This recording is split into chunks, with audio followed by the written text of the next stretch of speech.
Buenas tardes. Es martes de Ventana Política, aquí en su periódico digital Columnas de México. Transmitimos desde este nuevo set de televisión digital, sito en la colonia República Oriente, en Saltillo, Coahuila.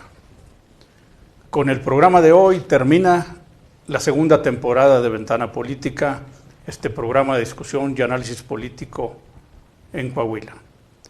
Regresaremos en septiembre luego de este programa para en octubre estar cumpliendo un año de esta etapa de televisión digital de Columnas de México. Comentarles que ya circulan en redes los promocionales de un nuevo proyecto televisivo, Ciudad Digital, navegando por la modernización de las ciudades. Estén pendientes. Para el programa de hoy, el tema: pertinencia y perfiles del gabinete del nuevo gobierno de Coahuila. Como invitado especial, destacado, el destacado periodista don Gerardo Hernández González. Bienvenido, Gerardo. Mucho gusto. Bienvenido. A la audiencia, muy buenas tardes. Un honor compartir la mesa con ustedes y felicidades por este proyecto y los que vienen. Y el mayor éxito porque lo merecen. Es una trayectoria muy constante, muy sólida, muy congruente de periodismo que hace mucha falta en México. Muchas gracias. Coahuila particularmente.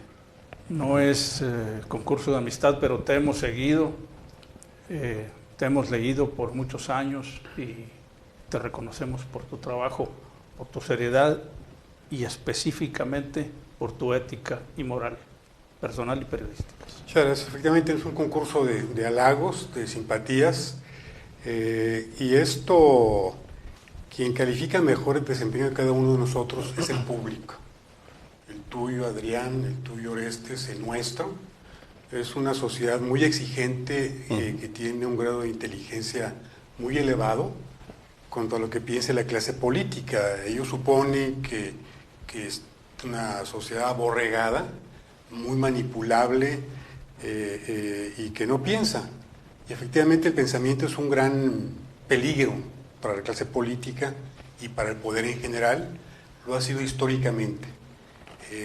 La apuesta del poder es a tener ciudadanos no pensantes, ciudadanos que sean prácticamente autómatas, y en México vivimos desde hace algún tiempo un despertar cívico, un despertar ciudadano que se manifiesta de diferentes maneras. Tuvimos durante 70 años el gobierno de un solo partido que tuvo aspectos positivos para el país, pero en el balance final es muy negativo el saldo, por la corrupción particularmente, por haber orientado la atención del Estado mexicano durante más de 7 décadas a sectores privilegiados. Y esto no ocurre únicamente en la etapa 1929, año 2000, sino también en las etapas anteriores, particularmente durante el Porfiriato. Se celebra en México en estos días, se recuerda a Pancho Villa, a sus gestas en la Revolución Mexicana, y también se debate en estos momentos los libros de texto. Cada partido llega al poder en base a un programa de gobierno y a una ideología y a una orientación política de ese partido, y cuando llega al poder es obvio que aplique esa ideología, ese proyecto, esos programas. El PRI fue el mismo proyecto, insisto, de un país extractivo que favoreció a las élites, que usó como pretexto a las clases populares, y la alternancia PRI-PAN no funcionó porque eran los mismos, prácticamente eran la misma ideología, y el mismo proyecto político de favorecer a los más privilegiados y de rezagar a los menos favorecidos. Quiero que nos permita hacer un parteaguas. Por supuesto. La sociedad tiene que entender, nuestros oyentes tienen que entender lo destacado de periodista que tenemos de invitado hoy. ¿Por qué no nos ayudas explicando el perfil de Gerardo, por favor? Claro que sí.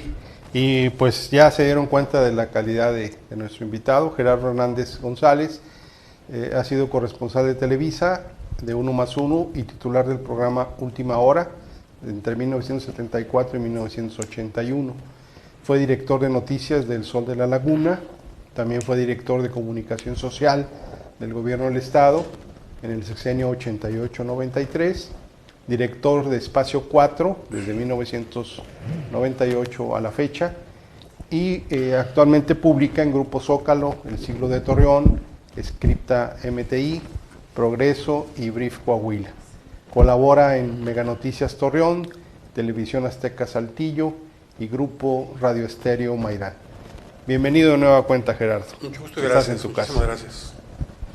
¿Qué temas tienes? Pues está interesante podemos dejar que siga Gerardo de Gerardo y pues prácticamente como tú mencionabas, pues se forma un estilo de hacer política.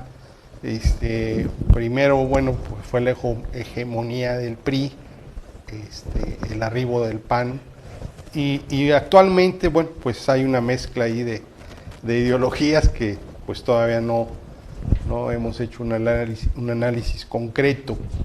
Coahuila, durante 18 años de hegemonía priista y evidentemente de una serie de sexenios que nacen de una familia en donde se habla del moreirato, aun cuando pues actualmente se dice que no existe, pero desafortunadamente tenemos otros datos. Estos 18 años han impactado a la sociedad. Bueno, lo dice Manolo Jiménez. Bueno, sí, exacto. Nadie más ha dicho que el moreirato no existe.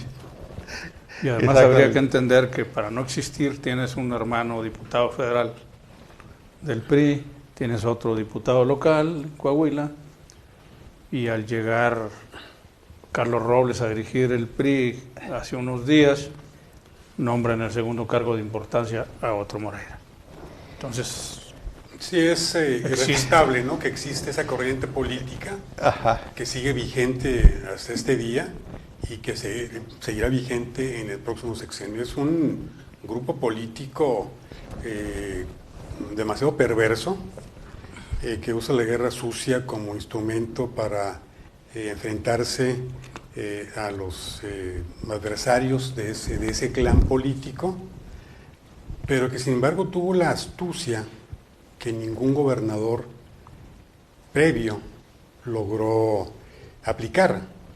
Ellos se hacen con el poder después de que Coahuila tenía una serie de gobernadores que aportaron mucho para la entidad, que sentaron las bases de un Coahuila moderno. Si Coahuila no ha colapsado es justamente porque tiene una sólida base social, económica y también política. Este grupo político de los Moreira, el clan Moreira, ha degradado la política, la moral pública. Lo vimos en el 2013 como la revista Forbes incluye entre los 10 más corruptos de México al exgobernador Humberto Moreira, y dice por qué. Ahí está la revista. Intentó el exgobernador deslindarse de esa publicación. Quien lo logró de los 10 fue Alejandra de la Sota. Fue ella quien aportó pruebas para demostrar que no se había enriquecido en el cargo durante el gobierno de Felipe Calderón o Vicente Fox como vocera, y es la única que logró una reivindicación en esa publicación. El daño causado por Coahuila en este periodo del Moreirato es tremendo. es tremendo, no únicamente en términos económicos por la deuda pública, que sigue sin aclararse, no es únicamente el pago de intereses a los bancos, que ya suma más que el equivalente a la deuda. Se han pagado intereses en 11 años 60,000, 70,000 millones de pesos. La deuda sigue sin moverse. Y no es únicamente el daño económico. Este año se va a dedicar el 10% del presupuesto de Coahuila al pagar intereses, 6,700 millones de pesos. ¿Se restan de dónde? De inversión pública. Exacto. Hay un análisis de Alejandro Dávila que publica en Espacio 4, donde advierte que la capacidad de inversión de Coahuila se desplomó 90% en los últimos 15 años aproximadamente. Es decir, hay menos hospitales, menos infraestructura, menos escuelas, menos servicios públicos, porque ningún Estado puede soportar dedicar ese porcentaje de su presupuesto a pagar intereses. Además se pateó el bote a 20 años más, con 50,000 millones más que se pagarán de puros moratorios o de intereses. Esto es criminal. Pero además, con ese negocio que descubrieron llamado reestructura de deuda. Reestructura. Claro. Que es una oportunidad de sacar dinero cuando pides más dinero y que nadie tiene claro dónde está. Sí, y que sabemos que va a cuentas personales. Claro, ¿verdad? ya es la cuarta o quinta renegociación. Se planteó en campaña para gobernador la urgencia de que se negocie con los bancos. Los bancos y los políticos de ese periodo son los que más han ganado con la deuda pública. Es un gran negocio para ellos, no lo quieren perder.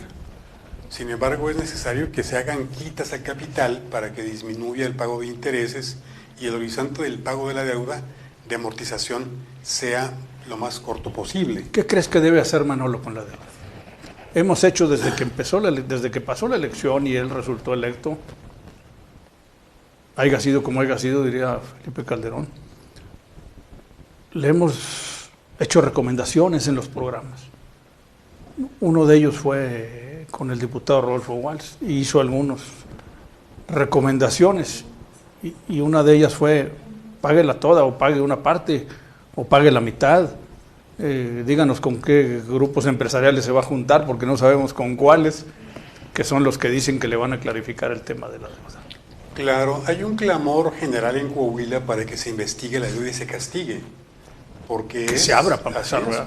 Se clasificó la información, es secreta la información, de manera que el clamor de Coahuila es justamente que se investigue y que se castigue a quien causó el quebranto para el Coahuila. Es absurdo que no se haya hecho nada. No hay ningún funcionario de ese par de administraciones, Humberto y Rubén Moreira, en prisión. En cambio, las cárceles están repletas de gente pobre, de gente que no se justifica, pero que muchas veces roba para alimentarse o para solventar alguna emergencia. Y hemos visto cómo en este periodo se fabricaron inmensas fortunas en funcionarios públicos inmorales. Tienen hoy fraccionamientos, tienen medios de comunicación, tienen importantes caudales tomados del área de Coahuila. Hay investigaciones en Estados Unidos y quejas y denuncias muy concretas y la aprehensión de empresarios y de contratistas, de dueños de medios de comunicación, donde reconocen ante jurados de Estados Unidos que ellos lavaron dinero tomado del erario de Coahuila para comprar medios de comunicación, para comprar propiedades, comprar negocios. Hay esa herida abierta en Coahuila, que no se ha tocado el tema justamente para no exhibir a los responsables, pero ahí está latente. Además hablabas de Forbes, no hablabas de cualquier revista. Pero también fue la Escuela de Derecho de la Universidad de Texas. Unidos, claro, de Austin, Texas. Prestigiadas. Sí, así es. Que dijeron, todo Coahuila entregaba a los Zetas. O sea, ese fue el resultado del estudio de la Escuela de Derecho, de abogados internacionalistas, que documentaron todo el Coahuila ha sido objeto de escándalo justamente en ese periodo del Moreirato. Un exgobernador interino preso, sentenciado en Estados Unidos, contratistas del gobierno del Estado también detenidos en Estados Unidos. El ex tesorero. Así es, Javier Villarreal, la familiar de la suegra de Humberto Moreira, entregando una mansión en Estados Unidos justamente para obviar una investigación. Entonces, esto ha tratado de ocultarse, pero son agravios que no se borran con el tiempo. Estoy leyendo esta biografía de Katz sobre Villa, y si aplicamos las circunstancias de finales del siglo pasado, antepasado y principios del siglo anterior, vemos que son las mismas que las actuales. O sea, la propia impunidad, la injusticia, la corrupción, el abuso del poder generan personajes que se convierten en caudillos y luego en líderes de cambio. Ha habido un gran cuidado en que el tema de la deuda se maneje poco, justamente por el impacto que tiene en los coahuilenses, en su estilo de vida, en su bienestar. Entonces, ¿cuáles son las rutas que habría que seguir para que un gobierno se legitime? Pues investigar esa deuda, llegar hasta los responsables y tener el valor, pues, de ponerlos ante la autoridad. Tenemos en Puebla un sistema anticorrupción totalmente controlado por los Moreira. Sistema de protección. Sí, es un escudo de impunidad. El sistema estatal anticorrupción, ¿quién lo dirige? Pues un agente que impusieron los Moreira. El Instituto de Transparencia, ¿quién lo controla? Pues Luis García Busaid, que fue consejero de Humberto Moreira. Entonces, vemos en el Tribunal Superior de Justicia de Coahuila, aquí como magistrado, a Homero Ramos Gloria, que fue fiscal, que fue secretario de gobierno, que fue presidente del Instituto Electoral de Coahuila. Es decir, si vemos la estructura gubernamental y le ponemos rostro, es el de la Moreira. Y nos hemos brincado al sexenio actual de Miguel Riquelme, que más que gobernador ha sido un gerente de negocios de los Moreira, con un derroche de complicidad, la continuidad de esta deuda, pedir más, juró y firmó en la campaña que no se endeudaría, pero pues la palabra, como los árabes del mercado, ¿verdad? El calzón que costaba 3 pesos en una vuelta ya cuesta 4, y así están aquí con las mentiras. Entonces este sexenio de Miguel Riquelme ha sido gris, ha sido chaparro, pero además ha sido muy corrupto, igual que el de los Moreira. Ha habido, insisto, un control muy notorio en medios de comunicación que pues se han entrado en esa dinámica. Me llama la atención que en días recientes ha habido algunas publicaciones justamente hablando de la deuda pública, del mal manejo de las finanzas en Coahuila, sí, por parte de esta administración. Publicaciones que no las había habido anteriormente. Es decir, estamos ante la posibilidad de una investigación de tipo federal para Coahuila. Hemos visto cómo recientemente se detuvo al fiscal de Morelos. Por un asunto de un feminicidio que él al principio dijo que era victimizó a la víctima, al decir que se había excedido en los tragos y que había muerto de intoxicación o asfixia. Entonces, hubo mucho cuidado en que en esta elección de junio el PRI conservara el poder. Fue una prioridad de primer nivel. La alternancia en Coahuila no se logra justamente porque operó todo un aparato muy complejo en el que no únicamente forman parte el gobierno y el PRI y el PAN, sino también otras fuerzas económicas que se han beneficiado de este estado de cosas en Coahuila. Grandes empresarios, organismos empresariales también, acríticos. Yo leí hace 3-4 meses una declaración de alguien de aquí de Saltillo, no recuerdo quién era o quién es, voy a investigarlo para tenerlo presente, donde proponía que la deuda se pagara gravando la gasolina. Dijo, bueno, creen un impuesto para la gasolina y de ahí paguen la deuda. O sea, es echarle a los coahuilenses que están pagando la deuda una carga adicional. Es absurdo. En lugar de pedir que se investigue a los responsables y se les castigue, no. Propone un empresario que los coahuilenses, nosotros, en cada cargada de tanque de gasolina, paguemos un extra para que ese diferencial se abona la deuda. Por sí que están anunciando que el impuesto sobre nómina se aumenta. Sí. Bueno, vamos a ir a un corte, Gerardo.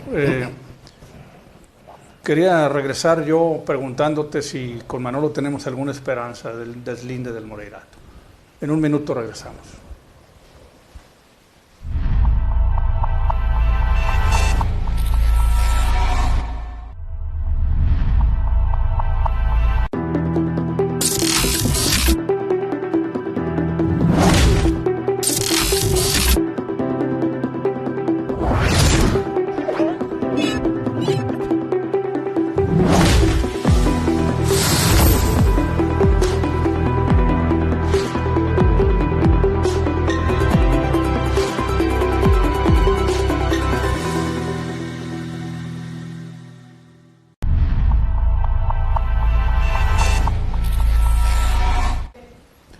Regresamos a Ventana Política, estamos tratando el tema pertinencia y perfiles del gabinete del nuevo gobierno de Coahuila. Estamos con el periodista Gerardo Hernández González. Gerardo, terminábamos de platicar el sexenio de los Moreira y luego el de Miguel Riquelme, en ese no profundizamos tanto. Sí, en el caso de Miguel y sobre todo recarga con la parte de la deuda, sí, ¿verdad? En el caso de Miguel Riquelme adoptó una política que le ha funcionado. Tuvimos dos gobiernos totalmente viscerales, ¿sí? Dos gobiernos que desahogaron prejuicios o traumas personales. Sus complejos de clase, dilo con todas las palabras. Desde el poder. Sus complejos de clase y su ansia de enriquecerse con dinero fácil y rápido. Desde el poder. Entonces, confrontaban a sus adversarios reales o ficticios, con persecuciones, con bloqueos, con boicots, con detenciones, con amenazas. Despojos. ¿Verdad? Entonces, ese par de administraciones, insisto, envileció la política, confrontó a los coahuilenses y Miguel Riquelme llega a una elección muy difícil, la ganó por escasamente 38,000 votos. Entre la elección del 2011 y la del 17, el PRI pierde casi 400,000 votos. 400,000 votos, sí. Es decir, estuvo a punto de perder la gubernatura con Miguel Riquelme. O la perdió en el terreno y la arreglaron al final. Así es. Entonces, ese debate de una elección fraudulenta llevó a miles de coahuilenses, en Saltillo particularmente, a una marcha multitudinaria. Yo jamás había visto, ni en Torreón ni en Piedras Negras, una marcha que convocara a distintos estratos sociales. Yo participé en esa marcha, mis nietas también, mi esposa, mi hija. Yo también. El reclamo era general, fin al Moreirato. Anulación de elecciones, nuevas elecciones. Ahí la presión se mantuvo durante semanas y meses. Hubo un periodo prácticamente de 6 meses en el cual Miguel Riquelme estuvo en vilo, porque esa elección se impugnó, se llevó al INE, se llevó al TRIFE. La diferencia, insisto, eran de menos de 40,000 votos. Medio punto porcentual. Sí, ¿qué pasó al final? ¿Qué pasó? Sucede que el presidente Peña Nieto, con su influencia política en el tribunal, recibe días antes de que el tribunal emitiera el dictamen correspondiente, la resolución, recibe separadamente a Alfredo del Mazo, su primo, en Los Pinos, y recibe a Miguel Riquelme. Esa fue una línea muy clara del presidente al tribunal. O sea, ya lo recibí yo, ya reconocí su victoria yo. Gobernador, ¿verdad? Actuó lo mismo, y el tribunal actuó en consecuencia. Miguel Riquelme, a quien he tratado poco, porque yo tengo en Saltillo más de 30 años, no podía replicar el estilo de gobierno de Humberto Moreira y de Rubén Moreira, porque el Estado se hubiera incendiado. Tenía que aplicar necesariamente otra política, una política de conciliación, una política que le permitiera al PRI tener posibilidades de conservarse en el poder en el siguiente sexenio, cosa que finalmente se logró. ¿Cómo lo hizo? Pues no se peleó. Yo recuerdo cuando el licenciado Mendoza Berrueto rinde protesta como candidato a gobernador, dice: yo no vengo a comprar pleitos ajenos, yo vengo a gobernar, no voy a escarbar para ver quién está peleado con quién, para tomar partido. Evidentemente, la sucesión del 2005 se descuida el gobernador Enrique Martínez por su aspiración presidencial, y eso lo aprovechan los Moreira para, coloquialmente, comerle el mandado. Teóricamente el acuerdo había sido con Alejandro Gutiérrez, que en la elección del 2005, en la del 99, no participara Alejandro, y que en la siguiente elección del 2005 le correspondía. Era una figura que ya había sido Alejandro Gutiérrez, diputado federal, senador, líder del PRI, líder de la CNOP. Se veía natural ese relevo. Sin embargo, influyeron otros factores que le permiten a los Moreira arrebatarle a Enrique Martínez el control de la sucesión e imponer a Humberto como candidato. Lo que ha ocurrido desde que los presidentes de la República dejan de nombrar candidatos a gobernador es que esa atribución se la arrogan los gobernadores de turno, manejan la sucesión e imponen candidato. ¿A quién? A quien mejor garantice sus intereses. Entonces, con mucho tiempo se preparó a Rubén Moreira, desde el principio se preparó a Rubén Moreira para que él fuera, ante la opinión pública, el siguiente gobernador, como ocurrió. Se repite la estrategia y con mucha anticipación prepara Rubén Moreira a Riquelme como candidato, que finalmente es, y es gobernador, aún impugnado. Con mucha anticipación prepara Miguel Riquelme a Manolo Jiménez como sucesor, y finalmente ocurre, contando con el visto bueno, con la aquiescencia del poder económico, que pesa mucho, que ha pesado mucho en las últimas administraciones. Agregaríamos también, Gerardo, la pulverización de la oposición. O sea, se manejan solos. Ya para estas alturas, cuando eligen a Manolo como precandidato desde hace 3 años, bueno, ya habían logrado pulverizar o atraer a la oposición, ¿verdad? Sobre todo el PAN, que pues el PAN no cuenta con militantes, cuenta con simpatizantes, ¿verdad? Las reuniones de ellos pues van 5 o 10 gentes, ¿verdad? O sea, en una mesa, como esta. Una mesa, y ahí ese es el partido. Sí, entonces, mira, lo que a la gente le llama tanto la atención ahorita de la alianza PRI-PAN, los enemigos de siempre. Aquí en Coahuila, desde el Moreirato, siempre estuvieron unidos. Y los Moreira fueron achicando al PAN hasta su mínima expresión, y el PAN se dejó, no se dieron cuenta. Cuando hablas de aquella intervención de Peña Nieto para los tribunales, pues también se habla de la claudicación de Guillermo Anaya, el entreguismo de Guillermo Anaya en ese tiempo con los Moreira las 2 veces. Ya no digas vendido o entregado a cambio de ranchos o de millones. Fue una rendición humillante para el PAN, humillante, y el PAN castigó, porque la irrupción de Morena en México es la respuesta de una serie de agravios históricos en México, también de la fusión PRI-PAN. O sea, hasta la elección del 88 el PAN era una fuerza política importante. El PAN legitima la elección fraudulenta de Salinas de Gortari frente a la oposición de Cloutier, que muere sospechosamente en un accidente de carretera. Y a partir de entonces ya ese prianato se inicia. Continúa con Cedillo, evidentemente con Fox, con Calderón, con Peña Nieto. Hoy hay la posibilidad de que una mujer sea la próxima presidenta de México. La existió antes, cuando Josefina Vázquez Mota fue candidata del PAN a la presidencia. Sin embargo, fue traicionada desde dentro para entregarle el poder a Peña Nieto en esas complicidades del PRI y del PAN. Entonces siempre hace falta una fuerza de equilibrio. Esa fuerza de equilibrio fue Morena. Y Morena toma votos en Coahuila, particularmente del PRI, toma votos del PAN, y esa es la fuerza dominante a escala nacional.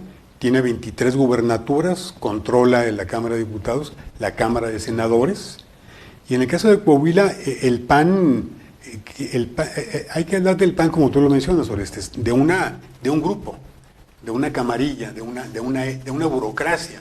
Ellos se reparten el poder, proponen un discurso a la ciudadanía que había funcionado hasta el 2011, 2017, con la elección, la competencia Riquelme Anaya.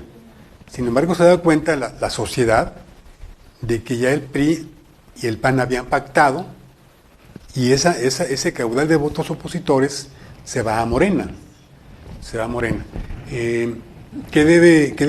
¿Cuál es el escenario en el que asumirá Manolo Jiménez la gubernatura? El mismo que enfrentó Rubén Moreira y el mismo que afrontó Miguel Riquelme. Un Estado prácticamente quebrado en términos financieros. Efectivamente se pidió durante mucho tiempo un gobierno. Sin obra pública. Sí, no hay obra pública. Con un gasto en imagen enorme, y gasto en imagen y campañas es lo único que gasta. Ahora, tarde o temprano, esta falta de inversión en infraestructura social y económica se las va a cobrar a Coahuila. ¿Sí? Porque se habla de que el gobierno federal castiga a Coahuila, quitándole recursos.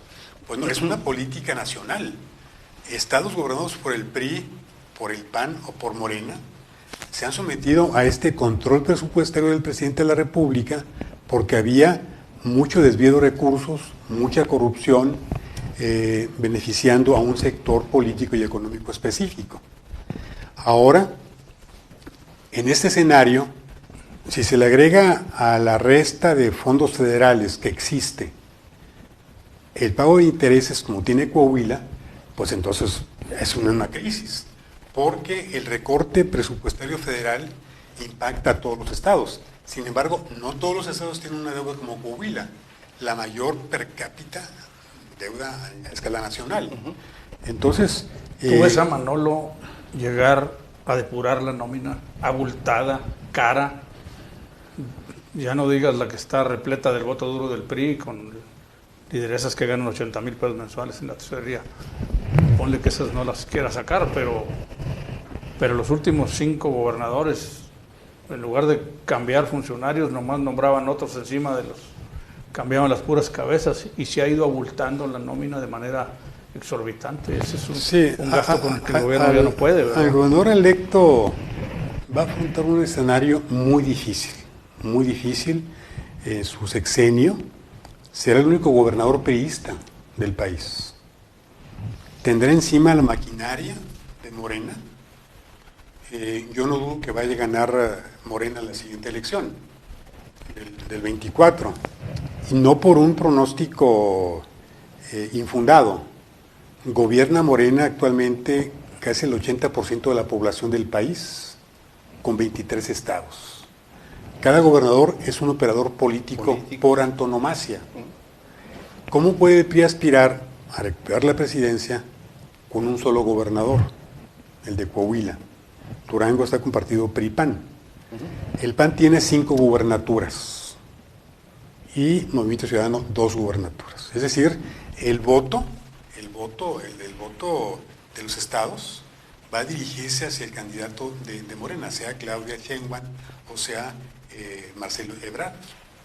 Entonces se va a enfrentar el gobernador a la atención nacional por ser el único estado que no ha tenido alternancia a Coahuila, con severas limitaciones presupuestarias. Yo dudo que se emprenda una depuración nominal, porque esa fue la estructura que le permitió ganar la gubernatura. Va a estar la ciudadanía muy pendiente de los pasos que dé el gobernador electo. Ganó por un margen muy importante de votos, pero el gobierno, cualquier gobierno se legitima en el ejercicio del poder. Entonces, ¿cómo trascender Manolo Jiménez de la legitimación electoral a la legitimación política? Con actos que lo legitimen. Porque es lo que viene. Así es, con actos. O sea, A ver, ya hubo tres cosas ahorita. Ajá.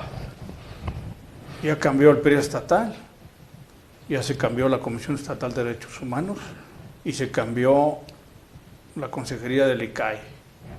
O sea, Luis García sigue siendo el director, pero se cambió y se puso una presidenta.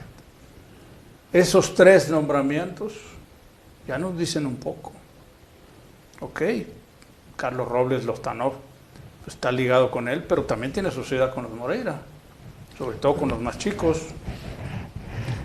Con Álvaro y uno más chico que se me olvida el nombre, cómo se llama, pero yo me encontraba a los hijos de él, a las hijas con estos personajes en otro tiempo cercano. Sí. Bueno, un abogado, no coahuilense, pero pues, cierto arraigo aquí, casado con una mujer de las Fuentes.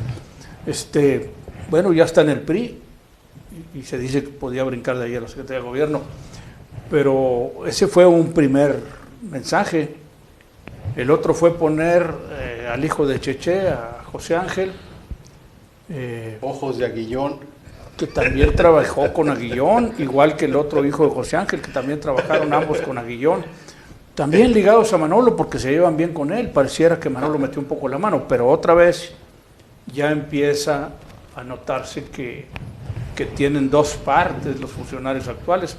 A la del ICAI no sé si ustedes la conozcan, yo no tengo idea quién es. Pues los antecedentes son que fue funcionaria de la Secretaría de Finanzas, después fue la encargada de la transparencia en el gobierno de Manolo, pasa a ser subsecretaria del ayuntamiento y ahí la relación con Manolo para llegar a ese cargo. Ya son los primeros nombramientos del gobernador electo. Pero que parten de la iniciativa de Manolo. Sí, o sea, son los primeros nombramientos que hace él el asunto, sin tomar posesión. Sí, el asunto también, Gerardo y Adrián, es que hay que recordar que Manolo tuvo una alianza. Como dices tú, haya sido como haya sido. Sin embargo, hay un compromiso, ¿verdad?, con el PAN para gobernar Coahuila, ¿no? Porque el PAN, pues me imagino que hizo esa alianza. Bueno, pero el PAN no está presente en ninguno de estos tres cargos que estamos hablando. El PAN no tiene cara de reclamar nada, ni moralmente, ni políticamente, ni electoralmente. El PAN cometió un pecado gravísimo. Le aportó 80,000 votos a la campaña de casi 800,000. Porque el PAN no fue capaz de capacitar a su gente y decirle: va a haber 3 boletas donde aparece Manolo, una por el PRI, otra por el PAN. Crucen la del PAN, no vayan a cruzar la del PRI y del PRD, pues cruzaron otras, porque solo aparecen 80,000 votos aportados. Pero es que si regresamos a lo que comentabas, les vas a dar, Gerardo, de acuerdo a 80,000 votos, pues les vas a dar la Secretaría de Turismo. Claro. Pero si regresamos a lo que comentabas del 2017, también puede ser que la gente del PAN hizo una venganza. Sí, en este caso hubo un castigo. El PAN tiene una militancia de 5,000. 5,000 gente tiene credencial del PAN. El resto de los votos son ciudadanos que creyeron durante mucho tiempo en el PAN. Se funda el Partido de la Acción Nacional en 1939. Bregó, como decía Gómez Morín, durante décadas. Le robaron muchas elecciones, mataron a candidatos de ellos, a otros los encarcelaron.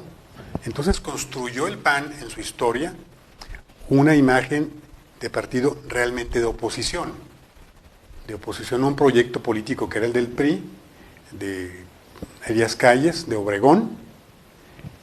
Y llega un momento en el que el PAN empieza a negociar con el PRI, con Salinas de Gortari. Ganan 89 la primera gobernatura de Baja California, pero con el paso, en ese transcurrir del tiempo, Rufo, ¿verdad? Con Rufo y Ernesto Rufo, que le gana a Margarita Ortega del PRI, en ese devenir llegamos a la elección del 94, un debate el 12 de mayo de ese año que lo gana arrolladoramente Diego Ceballos, las encuestas lo reflejan como el favorito para ganar la presidencia, se retira sospechosamente de la escena política, sube Zedillo y ahí empiezan las negociaciones. PRI-PAN, ¿verdad?, reforma a Zedillo la Constitución para que pueda ser Fox presidente de la República, el 82, alternancias que no funcionaron. O sea, el PAN pierde la elección después de un sexenio cuando es candidato Calderón, porque hubo un gran fraude en la elección de 2006 que imponen pues a Calderón en la presidencia de la República, en gran parte con una alianza subrepticia con el PRI, que le aporta votos, particularmente Estado de México, con Peña Nieto, para que libre el margen que le permita ganar. Aún así, el medio punto porcentual nadie se lo creyó. Entonces, son alternancias fallidas de un mismo partido. Si vemos la ideología del PRI y la orientación del PRI y PAN, son centristas los dos. Ya no se dice el PRI de izquierda. Vamos a ir al segundo corte, sí, muy bien. Gerardo Orestes, para regresar con ese fantasma que está ahí de si hubo un voto de castigo de los panistas contra los panistas en la elección del 4 de junio. En un minuto regresamos.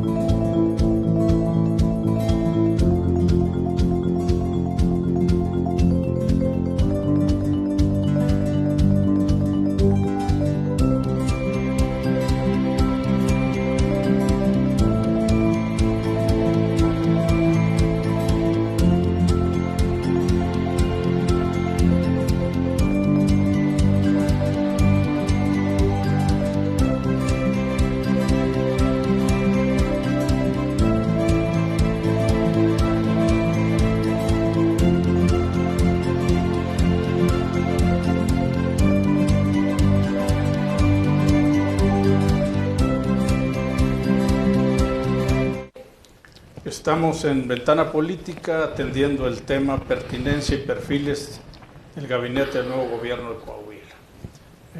Viste esta mesa de análisis la presencia de Gerardo Hernández González, a quien de nuevo le agradecemos que esté presente con nosotros. Hablábamos de si en la elección para gobernador de junio y de renovación del Congreso, Gerardo, los panistas viejos, los panistas duros, que no siempre están presentes, le jugaron un voto de castigo al PAN y por eso aparecen de casi 800, solo 80,000 votos del PAN. Sí.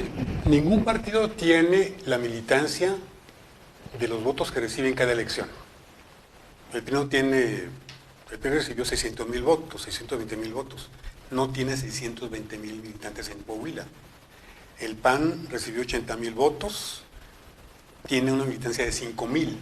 Es decir, el voto no es de los partidos, el voto es de los ciudadanos. Y el ciudadano premia o castiga o se abstiene, según el contexto político que existe en Coahuila.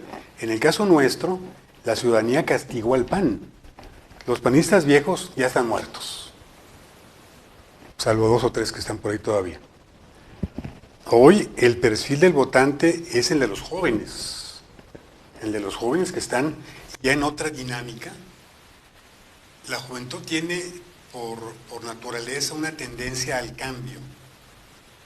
Y en este caso, los partidos que se benefician son los que se identifican más con la población. Hay una encuesta reciente todavía, a propósito de la elección presidencial, donde más del 50% dice que nunca votaría por el PRI. O sea, el PRI, la estima que tiene de partido corrupto, nunca se lo va a quitar. No se lo quita. Y Morena que baja de 400,000 votos a 180. Así es. Entonces, como un rechazo total de la sociedad también a esa marca que pareciera que se iba sí, inflando. Y ahí fue más, también influyó mucho el candidato. O sea, Guadiana fue el peor candidato que pudo haber postulado Morena. Guadiana venía de perder la elección de Saltillo. O sea, era la medición más fiel de lo que iba a ocurrir en la elección de gobernador. Entonces, el PAN, insisto, cosechó lo que sembró. Sembró traiciones, sembró pactos en la penumbra, indecorosos. y cosecha un rechazo social en las elecciones de este junio pasado. El PRI lo va a desconocer ahora que hagan gabinete. Yo veo ese escenario. Sí, porque no tiene, el PAN le está apostando a Xóchitl Gálvez. El PAN de Coahuila dice, bueno, si gana Xóchitl Gálvez, que no va a ganar, y tampoco ganaría cualquiera del Frente Amplio, para resucitar en Coahuila. Insisto, no va a ganar Xóchitl Gálvez, no tiene las condiciones, no era la candidata que estaban esperando, era una candidata que surgió prácticamente de la nada. Un perfil muy bajo, que hoy se pone máscara y que se monta en bicicleta para tratar de jalar votos que son de otros que se orientan a otro partido político. Oye, tenemos que hablar del gabinete, pero no quiero dejar suelto el tema de que leí por ahí que se nombró dirigente del FAM en Coahuila, de ese Frente Amplio por México, al Pollo Lara Escalante. Entonces, Pues está la mano de ¿los Rubén Moreira otra vez? Sí, está la mano de Rubén Moreira. ¿En lo nuevo? Entonces, no, pues O sea, es en el el Moreirato colarse, que no existe. sí. En el Pero Moreirato ese- que no existe. el colarse por si las claro, dudas. Sí, lo que más niegues es lo que más te refleja. Niegues que no hay Moreirato, pues estás reconociendo que hay Moreirato. En el caso del gabinete, estamos ante un gobierno transeccional. Un gobierno que empezó en 2011 con Humberto Moreira, que siguió con Rubén Moreira, que siguió con Miguel Riquelme, que va a seguir con Manolo Jiménez. Antes veíamos, una de las cualidades del cambio de gobierno era que el nuevo jefe del Ejecutivo llegaba con su propio equipo. ¿Va? Se notaba incluso en las mesas En todo. de la entrega de Entonces, recepción. tú ya bailaste, te toca sentar, ahora me toca bailar a mí. Anteriormente el gobernador nombraba a su gabinete con gente de Saltillo. Vayamos, por ejemplo, al gobierno de don Eulalio. Villegas Rico, quien había sido abogado de sus empresas, secretario de gobierno, Carlos Ayala Finanzas, las principales posiciones políticas, cuando un Coahuila no tenía la importancia que tiene actualmente y tampoco Saltillo. Llega Flores Tapia con su propio equipo. Él es el primero que trae colaboradores de fuera de Coahuila, ¿verdad? Miguel Ángel Morales a Finanzas, que la hizo muy bien, una gran obra, a pesar de que tenía una deuda equivalente a la de Coahuila en la actualidad. Recibe Flores Tapia una deuda de 500 millones de pesos. Una enormidad. Se solventa, hace una gran obra pública que ningún gobernador ha podido igualar. Un recorrido breve por Saltillo lo confirmaría. Nada menos el haber logrado la instalación aquí en la región sureste de General Motors fue lo que disparó a Saltillo y Ramos como el polo automotriz que es ahora. Tuvo un gran secretario de gobierno, Roberto Orozco Melo, quien componía lo que el gobernador descomponía por su carácter. Después el resto de los integrantes eran también de Saltillo, excepto el de Tesorero General del Estado. Viene de las fuentes, él trae de México a Pechir, lo pone en la Procuraduría General de la República, del Estado. Trae a Alfonso Serpa, lo pone en Fomento Agropecuario, Enrique Martínez en la de Gobierno, y arma su voz a Humberto Acosta de Piedras Negras como secretario de Finanzas. Viene después Eliseo Mendoza, también trae gente de fuera. Marroquín, que era de Torreón, que vivió mucho tiempo en la Ciudad de México. Lo hizo de planeación. Jesús García López en finanzas. Pocos secretarios repetían en el cargo, y menos en forma inmediata. Hay dos casos que sí ocupan la misma cartera y lo hacen muy bien. Jesús Alfonso Regla Pérez en educación con Flores Tapia y en educación con Eliseo Mendoza. Raimundo Verduzco en salud con Eliseo Mendoza y en salud con Rubén Moreira. Eran casos excepcionales. Si vemos el gabinete de Rubén Moreira y lo comparamos con el de Humberto Moreira, pues nada más las fichas se revuelven, ¿verdad? Pero son prácticamente los mismos. Sí, porque a Guillón y Marucha y Armando Luna y Homero Ramos los traían para un cargo y para otro, ¿verdad? Llega Miguel Riquelme y estamos viendo también funcionarios de primer nivel que antes se habían desempeñado con Humberto y con Rubén Moreira. En el caso de Manolo Jiménez, habrá que ver su gabinete.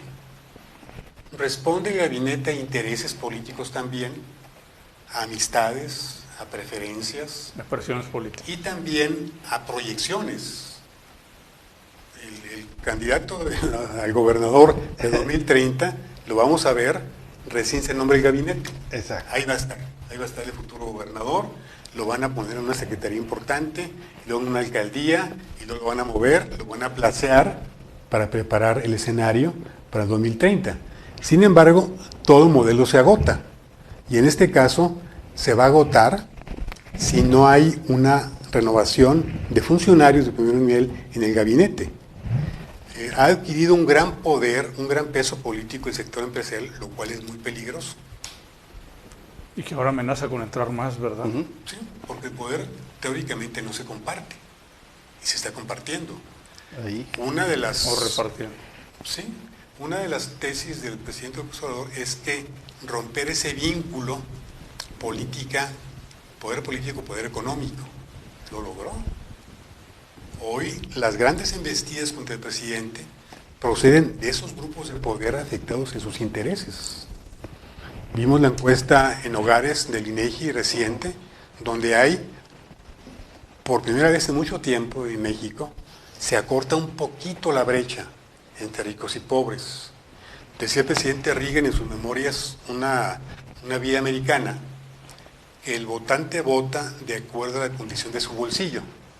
Decía, si tiene, después de pagar colegiatura, la hipoteca, el abono del coche, etcétera, etcétera, te queda un remanente para llevar a tu esposa al cine, a una plaza, a pasear o de vacaciones, el votante se va a ir por allí. Y la condición de la economía en México no es boyante, pero tampoco es de crisis, como muchos presagiaban para esta altura del gobierno. Entonces tiene que romperse también en Coahuila ese vínculo poder político, poder económico, que es perverso, que afecta a la gran mayoría, que beneficia a un puñado a la oligarquía local. Yo veo en el caso del gobierno de Manolo Jiménez una mayor presencia de iniciativa privada, no una menor, que es algo que podemos esperar. Sí, hay que verlo. Pero analizando por temas, por ejemplo, la Secretaría de Gobierno, te dicen si el gobernador no es abogado. Aquí tenemos un ingeniero industrial, quien es el gobernador electo, pues designa un abogado en la Secretaría de Gobierno. Eso ha sido una conseja que se ha seguido.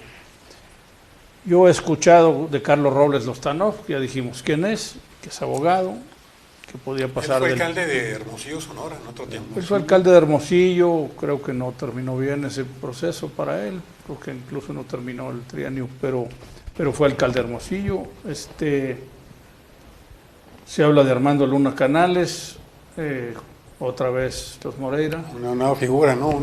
Lo revivieron recientemente con el Colegio de Notarios. Se habla de Eduardo Olmos, otra vez. En el primer caso los Moreira y en este de Olmos sería el heredero de Miguel Riquelme. Esos son los nombres que yo he escuchado para Secretaría de Gobierno. No sé si ustedes hayan escuchado Fíjate otros. que en el caso de Robert Lozano, yo siento que él está ahorita en el cargo óptimo.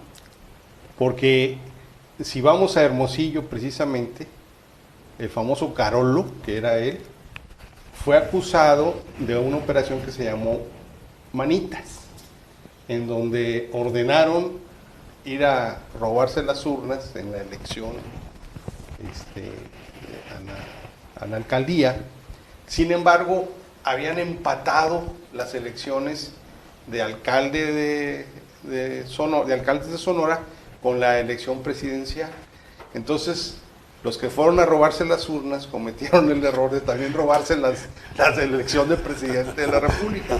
Entonces viene una investigación federal, se dan cuenta que él operó a través de algo que sonó mucho aquí en Coahuila, que fue el de credenciales de elector falsas, ¿verdad? Y entonces él tiene que renunciar al cargo. Y allá lo están esperando en Hermosillo. Bueno, nos quedan 5 minutos pero de bueno, programa. Está muy interesante esa nota, no la conocía yo a detalle. La Secretaría de Obras Públicas.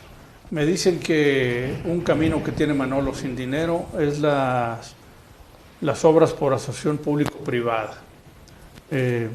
Entonces, quizá eso define el perfil del nuevo secretario de Obras Públicas.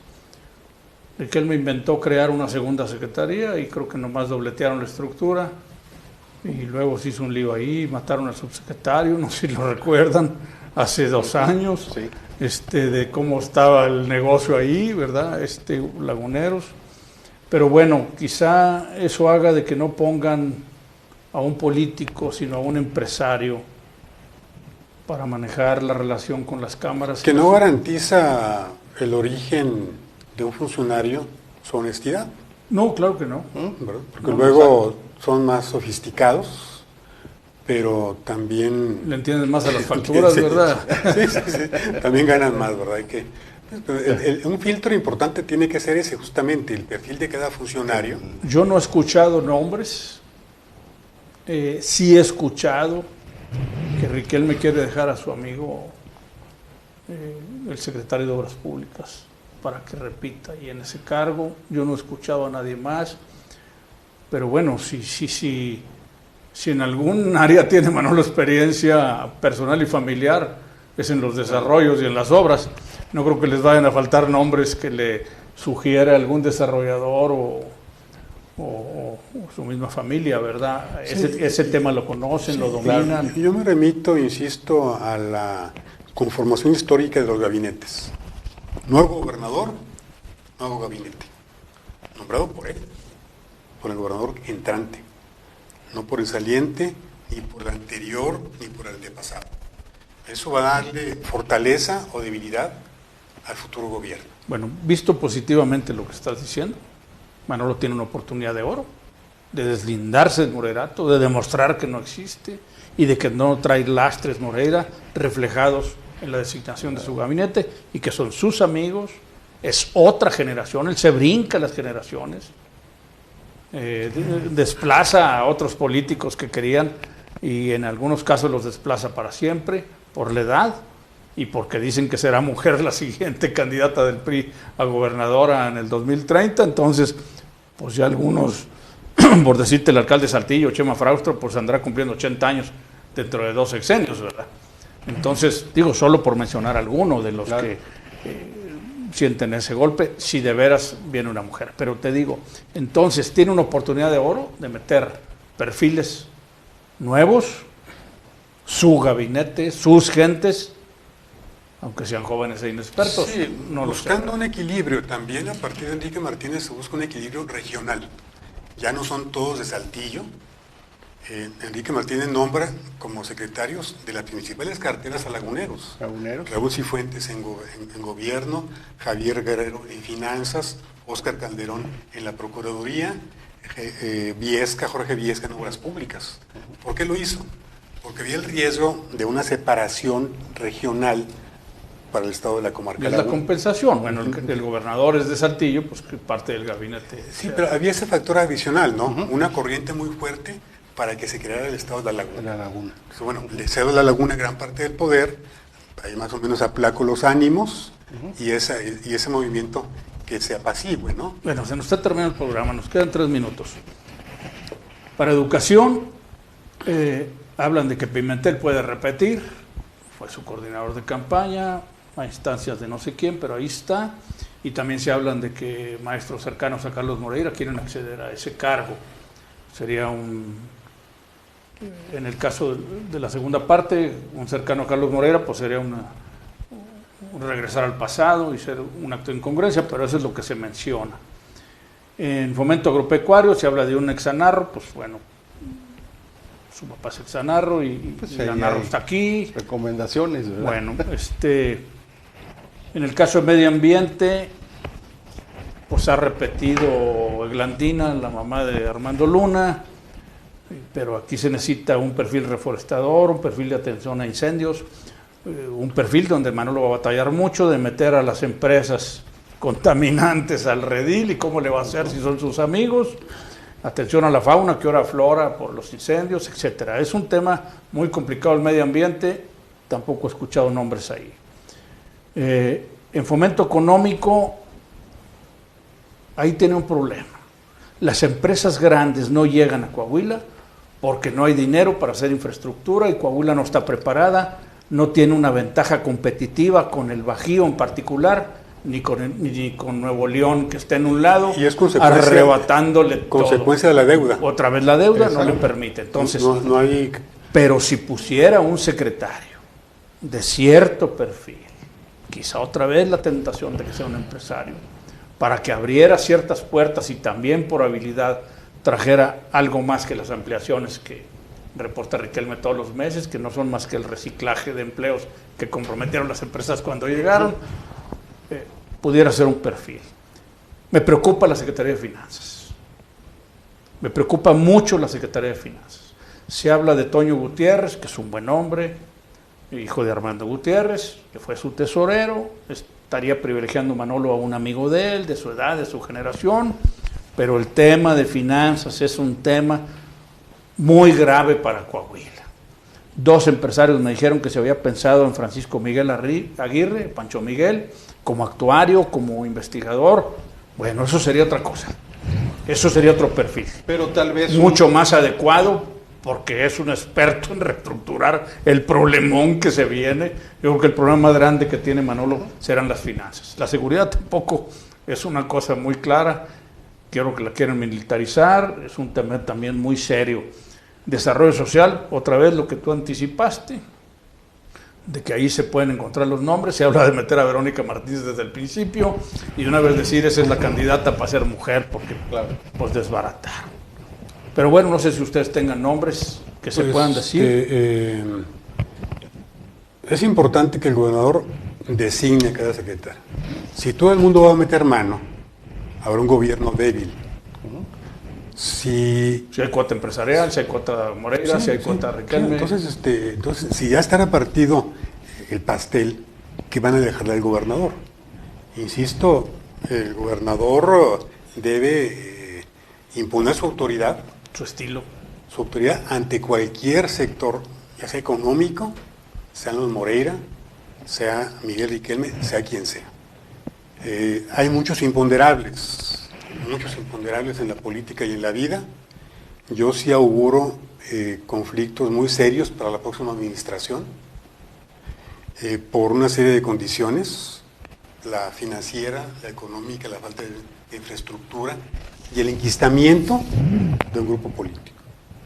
La presencia aquí como presidente del PT en Coahuila de Ricardo Mejía abre un resquicio para que exista una oposición real. Yo pienso que esa decisión de Ricardo Mejía de regresar a Coahuila y no quedarse en México para hacer política va a abrir fisuras muy importantes en el próximo gobierno. Se está dando por sentado que este modelo va a seguir reproduciéndose indefinidamente. El modelo se agota cuando no hay renovación. Y el PT, y lo dijo aquí Claudia Sheinbaum, va en alianza con ella. O sea, con Morena. Con Morena y con Claudia Sheinbaum. Entonces veremos a un Ricardo Mejía haciendo muy activo en Coahuila, con mucha información del pasado, del antepasado gobierno, con mucha información del gobernador electo, de su círculo más cercano. Entonces, todo este componente, insisto, me permite a mí vislumbrar un sexenio muy complicado. En un minuto, dirigiéndote a la Cámara, ¿qué le sugieres a Manolo Jiménez y a la sociedad de Saltillo? Bueno, a la sociedad que sea muy vigilante de la futura administración, muy exigente, que se convenza de que si no es mediante el voto no habrá cambio en Coahuila, que debe tener el gobernador un perfil propio, nombrar a sus funcionarios, investigar la deuda pública, en pocas palabras, legitimarse con actos de gobierno en el poder. ¿Por esto es alguna conclusión? Pues también hablar de que el nuevo gobierno puede ser un gobierno de apariencias, en el sentido de colocar a su gente, de Manolo, en las principales carteras y que le impongan segundos de a bordo que en realidad sean los que administren y estén en el poder.